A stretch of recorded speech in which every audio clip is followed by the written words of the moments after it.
Did you hear why Tio Hernandez took the penalty? I did not. It was his birthday. Really? Yeah. Wow, that's amazing. And then I believe. Then again, how does he not get the second one? So apparently on the second one, Tomori wanted to give it to his old Chelsea teammate Tammy Abraham so he could get a goal for AC Milan. So both of them were like friendly gives when they're losing a match. Welcome back to Yanks Abroad. Today we have a new video where we will be going over the 3 best performances from the U.S. men's national team players over the weekend with their clubs. Perfect time to address how they're playing with their clubs before we go into the international break, which we will obviously be covering extensively. And then we'll finish it up with a top 10 power rankings of the U.S. men's national team players, the biggest movers, the biggest fallers. There won't be big movers or followers considering this is edition number 1, but going into edition number 2, we'll have new additions, fallers, and risers. And performance number 1 that we're going to highlight is Folarin Balogun. For sure. So Folarin Balogun, for those who don't know, has scored in 3 straight Ligue 1 matches. He did unfortunately suffer a bad shoulder injury on the 65th minute of this match, which looks like it will take him out at least for this international break. They're not sure about the next one yet, but very unfortunate because we were excited to see him under Poch. But there's a lot of good things to like about this Balogun performance. You will see the pictures that Casey and I are talking about on your screen while you watch. First of all, Balogun played 64 minutes, had a goal, 7 of 13 passing, 5 of those passes into the final third, but did not win any aerial duels. And I think, at the beginning of this match, he was a little bit loose. Not very good first touches, a lot of balls to feet that he did not control well. But what he does really well, and you're going to see in a lot of these images, is his movement off the ball, dragging center backs around. And as you can see here in this succession of images, he does really well to take this center back and other defenders away with him into the box, allowing for this runner to make another run and feed it back to him for a chance created that very easily could have been a goal had he taken it better, the player who made that pass into Balogun. And, that's really something that I'm excited to see about him under Poch, is his movement and his ability to really stretch out amongst the front 3. Like, Poch's center forwards, and I think we saw, like, Kane took it to another level when he became much more of a creator on top of being such a goal scorer, right? And, like, we know with Balogun, like, the goal scoring is there. He can strike the ball with both feet. I mean, we saw it in Copa America. But his willingness to kind of drift to each side and kind of alternate with Pulisic, alternate with Weah, I'm very excited to see that under Poch because we saw it with Nicholas Jackson last year as well. Like, Nicholas Jackson, I think we all know in front of goal can be quite frustrating, but he obviously did service a role and allowed Cole Palmer to really score loads of goals. And I think we're going to see similar with Pulisic, Tillman, Weah in that similar kind of free role. You touched exactly on it. If you have people that are creating space, arguably the 3 most important players are the 3 that play behind the striker. It's great that we have a great striker in Balogun, but the spaces that he's going to be able to free up for the likes of Pulisic and Tillman and whoever plays out on that right side, whether it be Reyna or Weah. I think those 3, and you'll see later when we go over Pulisic's performance, he's playing a lot of, it seems like, right attacking mid for AC Milan, and something you have discussed extensively that he likes to come centrally. And I think in Poch's system, the overlapping wing backs, it creates for a lot of those right attacking mid, left attacking mid positions. So if Balogun's freeing up those spaces for them to come underneath, I think it bodes very well for us going forward. For sure. And we, again, that was kind of the first time we saw it early on in the match that led to a good opportunity. Then again, he kind of does it with the number 10 when neither of them have the ball, which again, I think we're going to see a lot with Tillman because we know Reyna's hurt, and I think Tillman's going to really play this 10 position for the U.S. But Balogun and the 10 kind of keep swapping positions here back and forth, which creates tons of open space in the midfield. I mean, look at the space that's created between this first image where you have 3 center backs and 2 midfielders kind of surrounding 2 players, and they're constant moving back and forth, and then it frees up Balogun to actually receive the ball further down into the pitch. He finds himself into some open space, and you're going to see that actually leads to his goal, where he receives the ball just brilliantly here. Sorry, just loading that picture up. He receives the ball now after they've gained all the space just by one between the lines pass to the attacking midfielder. And then he does what he does best, which is opens his body up and just takes one big touch, uses his burst. Like, I don't think Balogun's the fastest player at top speed, but what he does so well is he takes that first touch into space. And then obviously what we know, he can finish as well as any striker the U.S. have really ever had. And again, like, I think for years we played with a very true center forward. With the likes of Josie Altidore and whoever came after Wondolowski, even Sargent in a lot of ways really likes to be a center forward. And Balogun's ability to receive the ball not in the dead middle of the park is going to really open up a lot of space, especially in international football. I think it really makes a big difference to have somebody who is a little bit more fluid and flexible, because these guys obviously don't play with each other as often. Yeah. No, it's exciting to see him, getting starts. I mean, now that he's injured, that's obviously not going to happen. But we were talking at the start of this year when he was kind of in and out of the lineup, and then last year with Ben Yedder kind of taking his spot. It's exciting to see him, getting starts, but 2, playing extremely well. I think the fact that he's bringing the form that he played with from Copa into this club season bodes very well. If he can string a couple good seasons together and gain that confidence going into the World Cup, that'll obviously be huge. 100%. And I mean, I think in this match specifically, I thought his work off the ball was really good. And I think under Poch, that's obviously another thing. Like, we're going to see players who don't press hard, who aren't looking to win the ball back high up the pitch, are not going to play. And we heard Poch talk about that. And constantly, I don't think Balogun won a single ball high up the pitch himself, but was putting pressure on the goalkeeper, and they were winning the ball very high up the pitch. And although they didn't have a ton of possession in this match, Monaco, a lot of their chances just came from Balogun winning making errors happen, right? Like, balls were being played out of bounds because of Balogun's pressing, which I think is super key. I think another thing with Flo that will be really exciting to see is, we've seen a lot of him stretching the back line. Like, he's going to make runs in behind, but he's also really happy to play with his back to goal and kind of receive the ball to feet. And so here he does that very well, kind of coming and showing. These 3 defenders now all focusing on Flo, allowing, a winger to get the ball out wide, and then he does the exact opposite. He goes right between the defenders, gets the ball played to him into some space, and first-time cross, which is an absolute beauty that this attacker couldn't get onto. But it's the same thing he actually did with the goal, and to me it shows a lot of confidence for Balogun, because even when he was having his best season in League One 2 years ago when he was on loan, he took a lot of extra touches. And in this match, he did not take any extra touches. First time, he scored the goal after 1 touch. This was a first-time cross. Like, that just shows to me that he's really finding his stride, and the injury came at a very unfortunate time. Yeah. And then lastly with Balogun, what we'd really like to see with him, and I think will be important for the U.S. men's national team, is his control on long balls out from the back, because we're not going to be able to play out from the back against every team, especially in the World Cup against some of the best sides. And a couple times in this match, I kind of was frustrated with what Balogun was doing. So as you see in this image, he receives the ball, not too much pressure on him. Obviously, there's a defender there, but he has time to control it. He's got 5 runners in behind him where if he can just take a touch, he should be able to lay the ball off to them. And instead, he just kind of hoofs it over to nobody. And he did this quite a few times where I think he really did have the time to control it. But later on, just before he got injured, unfortunately, he did really well. Received the ball here. Sees he has runners coming with him. Sees he has an odd man break, right? You basically have a 4-on-4 now that he has created. We got the 3 midfielders coming in right behind him. Does well to control it, takes his time, and then plays a beautiful outside of the foot pass into his left winger, making a run and creating an odd man break here and an opportunity for Monaco to extend their lead. And this is just, a minute and a half apart from the last images I showed you if you look at the time. So that to me will be the final thing with Balogun. If he can get the confidence to believe in himself to control the ball when balls are played in over the top, and not just kind of hoof it upfield, I think that'll really add an element to our game. That's a key point, especially what you touched on earlier, is like we're essentially like a mid-table club. Like when we're going to be the 2nd or 3rd best team in our group at the World Cup. Right. So there's going to be games where we're going to dominate and we're going to need them to do certain things, and then there's going to be games where we come up against a Spain or an England, whoever's top of our group, and he'll have to alleviate some pressure when teams are packing us in deep.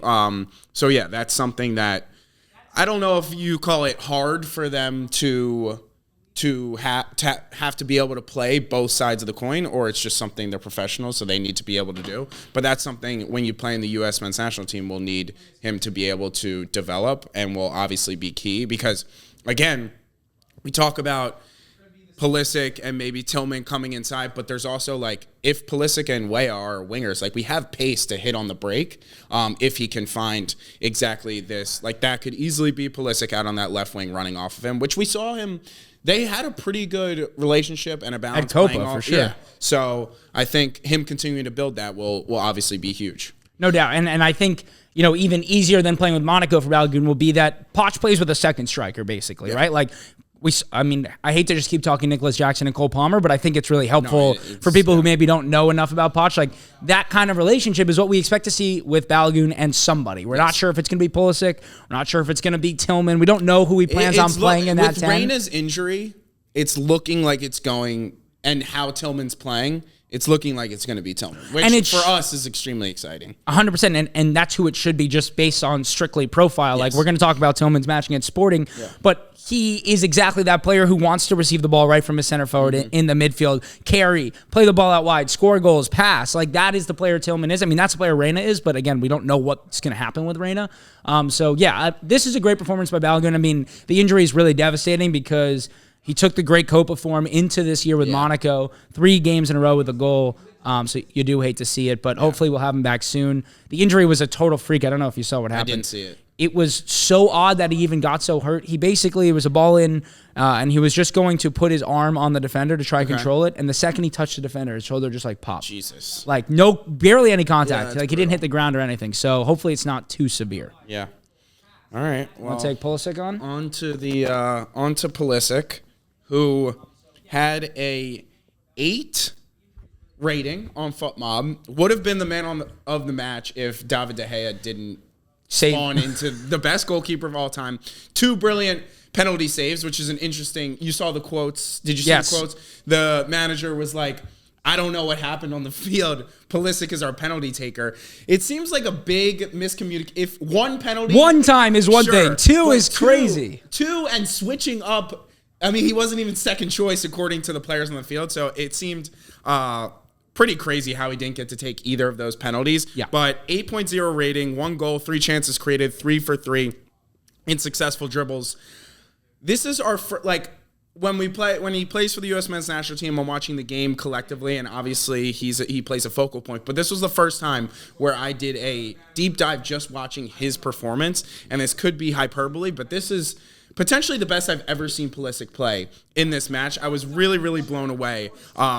We're only going to see a few moments but there could have been 9 or 10 moments in this game where, like I had written down, he makes a run that he doesn't get the ball and then recycles his run and makes another run where he's unfortunately playing with Emerson Royale out on that right side. So the dynamic for him... I've been watching more AC Milan this year because Pulisic's in such good form, and man, is it boring to watch Emerson Royale. Yeah, he is so bad. He recycled, didn't give up, didn't get upset that he made a great run and it wasn't seen, and then recycled and had another chance to be played in. And we won't see everything, but it starts in the first half with he creates a chance at the end of the half. What I thought was his best passage of play, which was...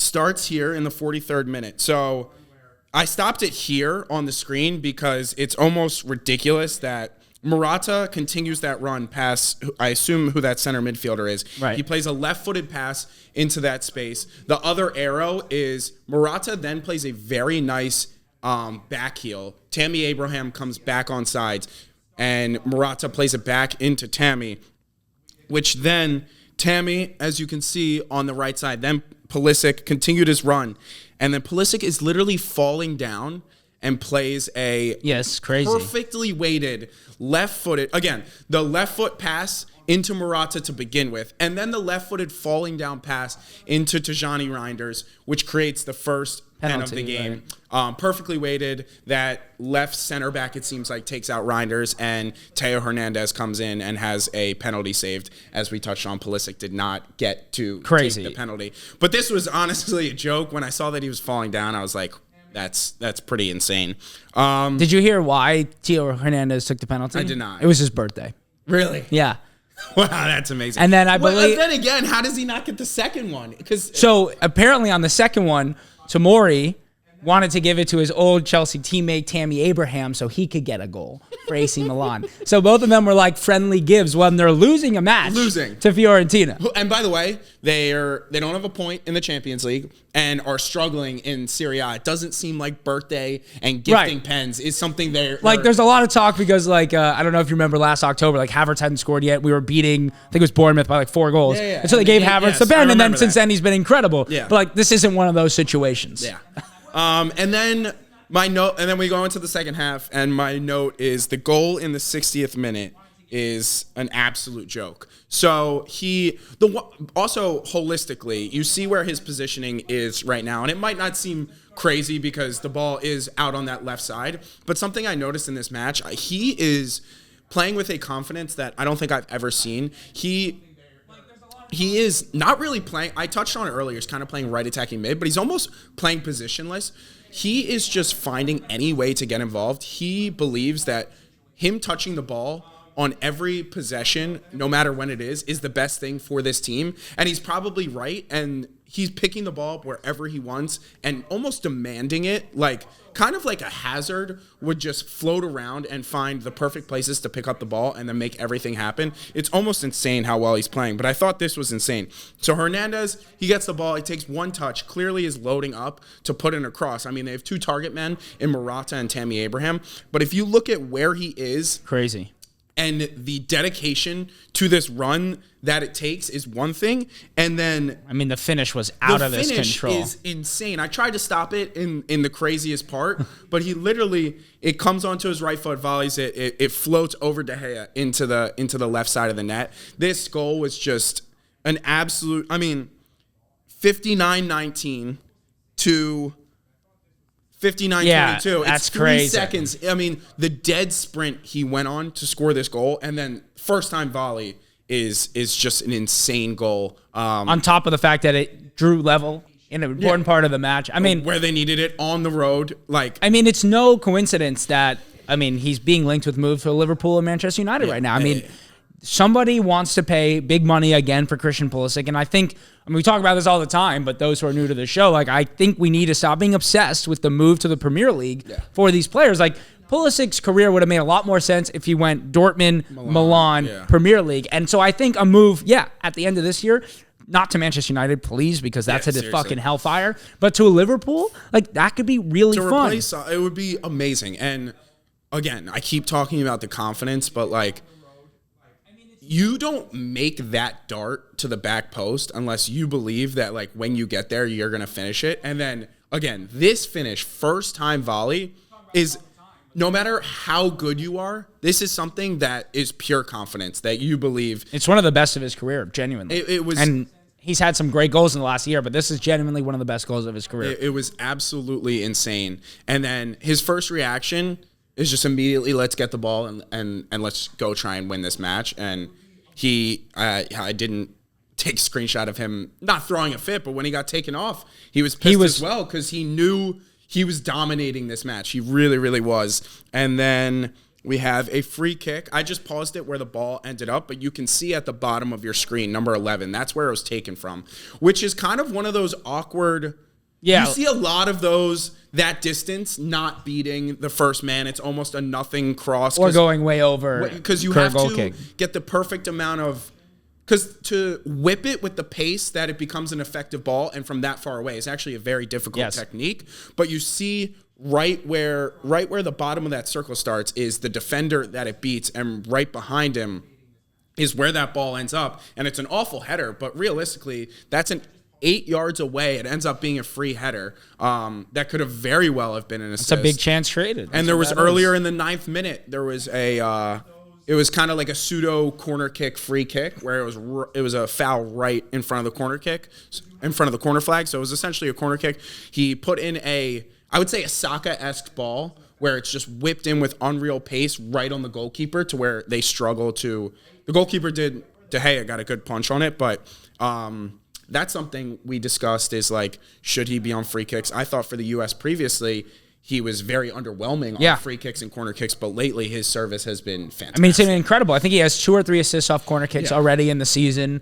That ball, obviously, it's really important to see because I think he will be on free kicks, especially with Reina not being in the squad right now. So to see him improve on this, and I think, with the banter and everything with, set piece assists and whatever, those are not easy. And I seen it firsthand with Saka. 2 years ago, he was barely beating the first man often on corner kicks, and now he's got one of the most deadly corner kicks in the league, and we score a lot of goals because of it. And Pulisic can do the same thing.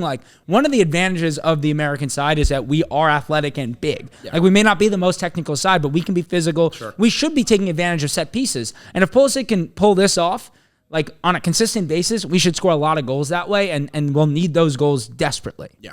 No, he's been on, and we saw it starting to come into the Copa, but recently for AC Milan, as you touched on, he's multiple assists from corner kicks, and it might be annoying, and I could be overhyping it, but I think, again, confidence is a big thing with whipping these balls. Like, they kind of everyone has the technique at this point to whip a ball, but to believe you're going to whip it well and into the correct spot, I think he's all 100%. Over it. And then the final thing was in the 71st, his last real impactful moment before being taken off in the 82nd minute was right here.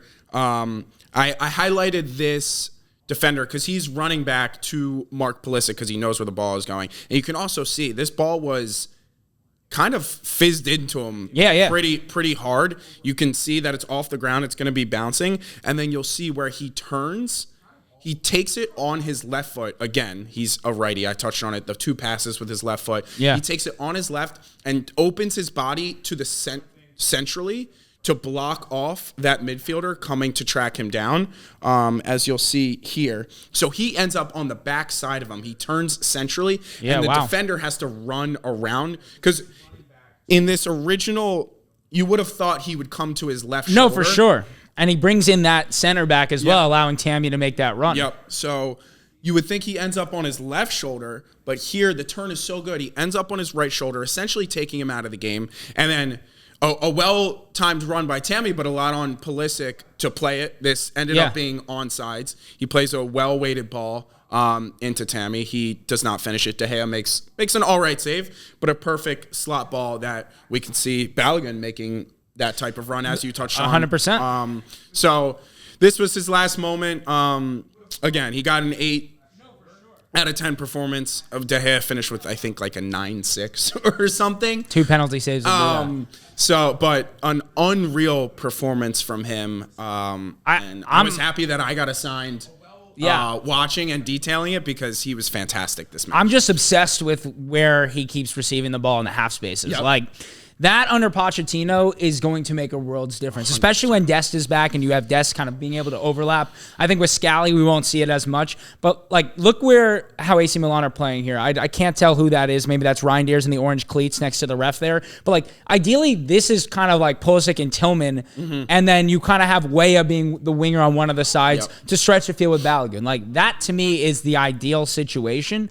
And, I mean, Pulisic, as great as he is out as a touchline winger, like, we need the goals from him, and it's hard to score goals as a touchline winger. So to have him be able to receive the ball in the half spaces, on the half turn, attracting multiple defenders, Balogun, like, you can just see how this is going to work for the U.S. men's national team, and that's beautiful. Yeah. Emerson, as I talked, he's pretty much playing an attacking midfield role. Emerson Royale takes up that wide. Yeah. In theory, where you would think a touchline right winger would be, Royale takes up that spot pretty much every time. So he's been coming centrally a lot, which I think will be really impactful for us in the U.S. men's national team camp. It'll be interesting to see. He'll probably be coming off the left as opposed to the right. So something we were worried about at Copa that didn't end up being a big concern, but just something to monitor, knowing that he'll be off the left side. But yeah, it was one of the better performances I've ever seen from a U.S. player. For sure. And I think that perfectly goes into our third player, who's Malik Tillman, and this is actually his performance against Sporting in the Champions League, in which he played the first 65 minutes or so off the left wing. And I was a little surprised to see this because I don't think he does that a whole lot. I've seen him play more off the right wing than the left wing. But it's kind of an exciting theory to me because and I've said this a lot, is like, your best player is Pulisic. You want to play him in his best position. And I think it's been clear over the last 2 years that his best position is off the right. Yep. Like, the form he's had for club off the right surpasses anything he's done anywhere else in his career. Yes. And so, I mean, this didn't start as I want to talk about Tillman as a left winger, but I think it's important to keep that in mind as we talk about this. Tillman was incredible in this match against Sporting. He stuck out as the best player on the pitch. And this is against a team that has Victor Gyökeres, who's one of the most informed strikers in the world. And I was just thoroughly impressed. 90 minutes for Tillman, 36 of 40 passing, 2 chances created, 6 of 7 successful dribbles, 5 passes into the final third. He won 14 ground duels in this match, which is going to be huge under Poch. And he was fouled 5 times as well. So he did literally everything in this match. He was just awesome. First and foremost, I just want to talk about what it's like to be playing as a winger when you're not used to playing out wide. And he receives this ball basically with two men on him. He's got no room other than to go middle, and the defenders know that, yet he still is able to shield both defenders and cut upfield immediately. Like, he's just taken three players out of that passage of play in 2 touches, and like, that's what Tillman is so incredible at, and why I think in the long term, he's a bigger prospect for the U.S. than Gio Reyna, because I think Gio Reyna's an incredible attacking midfielder if you're in a possession-based team and you have all these chances to create. But we need an attacking midfielder who can do stuff like this on a consistent basis and use his physique and his athleticism to create odd man opportunities. That's how we score goals. We don't score a lot of goals from set plays where we have possession for a long period of time. We score a lot of goals by one player gaining a little bit of space and then the attack going on. And you can see Schutten making this run here at the bottom of the screen. Go back to one real quick. Yeah. And if you're, like, this is a screenshot to where if you were the manager of, who were they playing, Wolfsburg? Sporting. Wolfsburg. You would take this screenshot, and this is exactly how you want to press the ball under pressure, giving it out to a winger with his back to it, going backwards. There's 2 things that happen here. He goes back to the fullback and they hoof it up because that winger presses, or they recycle it back to the goalkeeper and your press is successful. Like, ideally, Sporting has him exactly where they want him, and the fact that he was able to turn out, I think, is obviously extremely impressive. It was really spectacular. Our next passage of play is just showing how good Tillman is at breaking the press. Look where he's receiving this ball in the corner with no options. He's got his head up. This ball is rolling to him. First time he is going to play a pinpoint pass, beating 6 green shirts directly into De Jong's foot. I mean, this was not the only time he did this in this match, but now all of a sudden you've got 2 guys running at 2 guys with the ball, and you've basically created a 2-on-2 with potential for a 4-on-5, which is not necessarily an on-man break, but defenders are running the wrong way, which is what you want, and he's done this all in one pass. And more importantly, other than just the pass itself, is it now, next time Sporting press, they know that this isn't a thing that can break their press so easily. And he does it another time just beautifully in a different part of the pitch. He receives the ball here, middle of the pitch. He's got a player on his back, and just one touch dinks it right over. And again, you've created now a 1 going against 1 and broken the press, and Tillman able to join up with him. And so to have a number 10 who can come back and help beat the press like this with his back to goal, receive the ball in unfortunate positions, and break the press in the same, not only not lose the ball, but actually create attacking opportunities from nothing. We talked about this already on this episode, but that's going to be so key for the U.S. success, because we will not control the ball that often. And so if we're going to try and play out and if we're going to try and play out from the back against good teams, you need players who can make these kinds of actions. It's actually insane. I don't know if it's the profile and that they're tall and kind of like glide, or because they're both light skinned, but the fact him and Dele Alli, like that ball, that first time, that's a very risky ball and something Dele 100% would do. Like, you got to have the confidence and balls to make that pass. And it's almost, and those one-time flicks with the back to goal, he reminds me so much of Dele in his prime. It's actually insane. Well, you talk about one-time flicks with his back to goal. Here you go. He's going to receive this ball from the midfielder here. Ball comes right to him. They've got a 2-on-1 if he can play a one-touch pass. And he does exactly that, flicks it back, and then the ball comes in behind. And this is actually this little 1-2 created their opening goal. So Tillman gets in behind, goes to play across, gets headed out, and Schutten scores an incredible goal. But these kinds of things that Tillman does, like, it's all one touch. And I think a big problem for us often has been we get into good positions and then it's too many touches. It's recycling play. And Tillman isn't going to do that. And, like, it's not like he's playing risky passes and losing the ball, right? 36 of 40 passing. He misplayed 4 passes in this game. It's incredible. I mean, especially under what looks like a very aggressive press. From Ruben Amorim's press, who's a very highly regarded manager. And I think that may be one of, as talented as we think Gio is, I think his biggest knock on him is that he sometimes takes too long on the ball. Agreed. Like, always taking extra touches for maybe not a big reason. So seeing this is very refreshing. Yeah, and it was just all game like that. The next thing we are going to look at is just how impossible it is to get Malik Tillman off the ball. So we saw the one before where the first images I showed where he received it on the end line and just used his back to shield play. He's just going to dribble right through these 3 people. Like, he just right there, boom, he holds on to the ball, like, no problem. Both people put a foot in, takes him one more touch, and it's through. And he's broken to press that way. Like, he's so unstoppable in so many ways. Like, it's the first time touch passes. It's the back to goal using his burst. It's the I'm just stronger and more athletic than you. I'm going to dribble through you. It's constant. He's really is nonstop. And he does the same thing here. And look at the different areas he's receiving the ball in, right? Like, we've now watched him receive the ball 3 or 4 times with his feet almost on the touchline. And here he is in the dead middle of the park, receiving the ball. He gets pushed in the back, and similar to Pulisic, he's got 2 guys on him. He is actually playing this pass to the midfielder. Look where this ball ends up. And then recycle play, and an attack is created. He's just relentless. And again, I don't mean to keep talking about Pochettino and what he said, but he said over and over again, if you're not looking to win the ball back high up the pitch, you're not going to play for me. 100%. And that's just what Tillman did this entire match. The last thing, not the last thing, the second to last thing is the amount of half-space crosses that Tillman played that were dead perfect. I mean, look, what do you got? You have 9 Sporting defenders. You have 4 PSV attackers. Yet somehow Tillman finds this ball directly to De Jong inside the penalty spot. I mean, De Jong does horribly with this header. But, I mean, just to see this ball, I mean, De Jong also mistimes his run a little bit. It looks like he might be a fraction offside. They didn't actually call it offside because the header was so bad.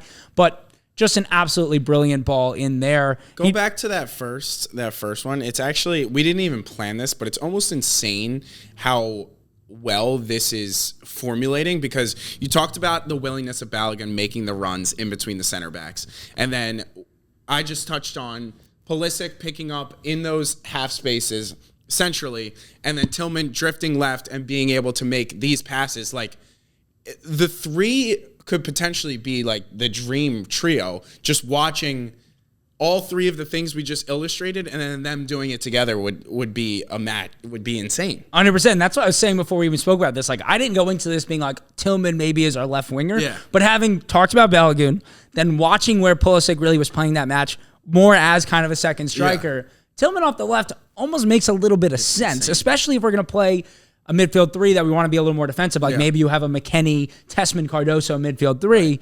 It makes a lot of sense. And he does this again. I mean, he's right here. He somehow gets this ball into, I don't know which PSV player it is, but he makes this run right into here. Again, pinpoint perfect, over 3 players, takes 3 players out of action. He finds the runner who makes a great run into the open space. Again, a horrible header. This one goes like out left of where it says crypto that you can't even see it.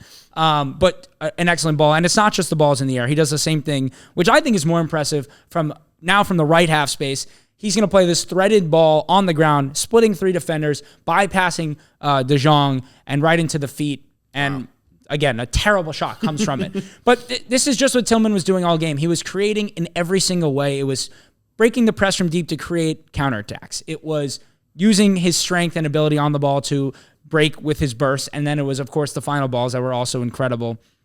And just the last thing with Tillman was his anticipation and work off the ball. He was relentless. I mean, he just gets in between this passing lane in one step, and boom, he's created a counterattack on his own all game. I mean, the game just revolved around Malik Tillman. He stood out, whether you were watching for him or not, he stood out not only because of his frame and his build, but just the way he played. I think a lot of people would be like, oh, well, it's just like one probably poor pass from the right center back from Sporting, but I think the key word is relentless. And if you are relentless in your press, it could not come off 9 times, but the 10th time in the press is when the lackadaisical pass happens. You pounce on it, and all of a sudden a chance is created. I think that's the antithesis of a press, is we know it's not going to work every time, but when it does, it creates something huge. And I think if he truly is relentless in his press, and I didn't even touch on it with Pulisic,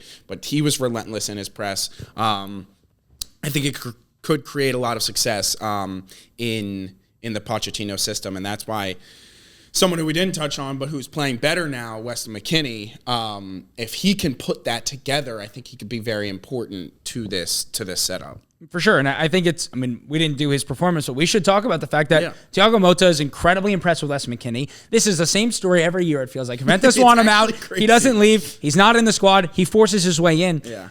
I mean, it's almost frustrating as a U.S. men's national team fan because I'm starting to think sometimes he's tired by these summer tournaments because he's had to work extra hard to get get in the side. Right. Yeah. And then that's just very frustrating. But I mean, I think we got a little bit of slack on it from some of our last podcasts for talking about maybe he's not in the starting 11, but that was strictly because he was not playing for his club. Correct. So that's usually how you judge it. His performances at Copa were underwhelming. It was a combination of multiple things, And it felt like, okay, maybe he's tired out, maybe he's out of shape. Yeah. We always said if Weston McKennie's in shape, he's obviously in the starting 11, and there's no doubt he will be in Pochettino's first starting 11, especially considering all the injuries. I mean, that maybe we should wrap it up with that, but the injuries are very upsetting because we're still not gonna get our full taste of Poch this October. It doesn't feel like. We're not even gonna get a half taste. It feels like we're getting like not even an appetizer. I mean, how many an hors d'oeuvre? How many players that you think are locks to start in the World Cup in 2026 are missing this camp? And name them. Dest. Yeah. Richards. Yeah. I'm not gonna say Adams. Dest, Richards. Ballo. Who else are we missing? Gio maybe, and Adams maybe. I mean, potentially so 4 or 5 guys who almost half. At least 6 months ago, you would have said those 5 are locks to start. I mean, that's almost half of our starting 11. That's basically half our outfield. So the goalkeeper, we kind of all agree is a disaster. But I mean, that stinks.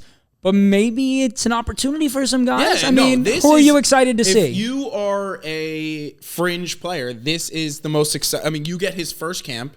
You get your chance to make your first impression, and there's no ifs, ands, or buts about it because this is the most opportunity you're essentially ever going to have. Unless we have the worst injury luck leading up to the World Cup, if you're a fringe player, this is your chance to make your mark. And I look at like an Aiden Morris, could be a huge opportunity for him. Who else? Marlon Fossey. Yeah, no doubt. We talk about Christopher Lund as well.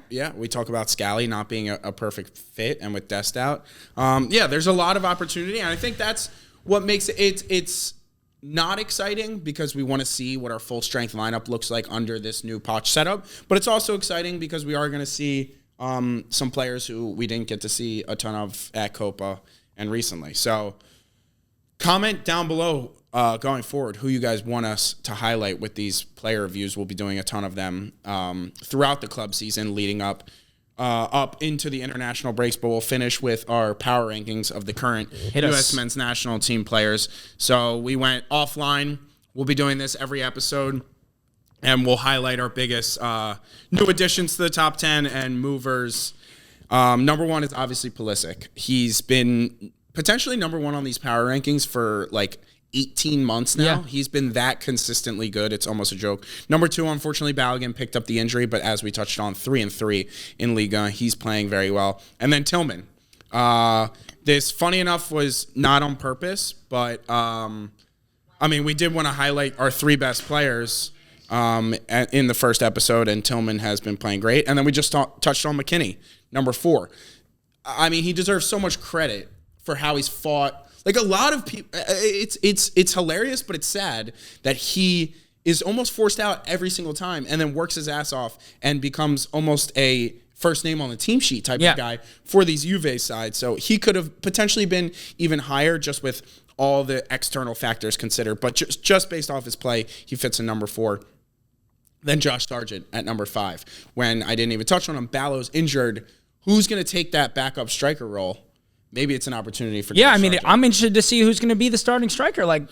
Is it going to be Pepe? I know you're not a fan, but not at all. I think it might be Pepe just in terms of profile and what it's going to be him or Haji, I would imagine. Mm-hmm. But I can't remember who was saying it, but somebody was saying that Josh Sargent is the best center forward in the championship right now, in the way that he's playing and what he offers. And I think it's hard to argue. It's not just the goal scoring that is good. It's the chance creation. He had a match with 2 assists 3 matches ago. He's got goals in back-to-back matches. I think for a while with Sargent, it was a little frustrating. He was getting into some good positions, wasn't getting the goals. He wasn't doing a whole lot else to help the side. But he's still only 24.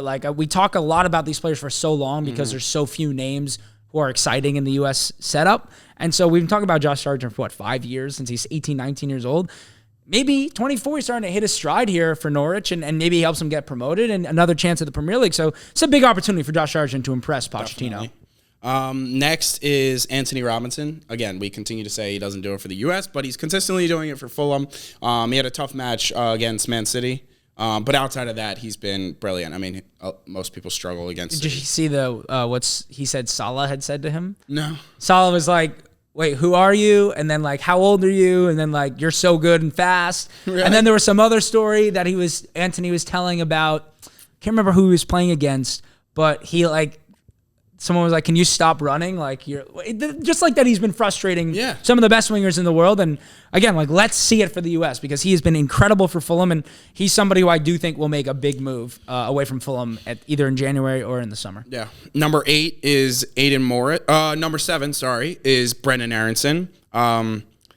Not either of our favorite player, but we have to give credit where credit is due. He's working really hard in this new system and being very successful. Funny enough, I was in London for the NFL game. I was talking to a Leeds fan. He was like, he's fully back in the good graces. Like, they're loving him there. And they're playing well, and he's on fire. And, I mean, I keep quoting these press conferences, but I think it's interesting to hear the first manager speak.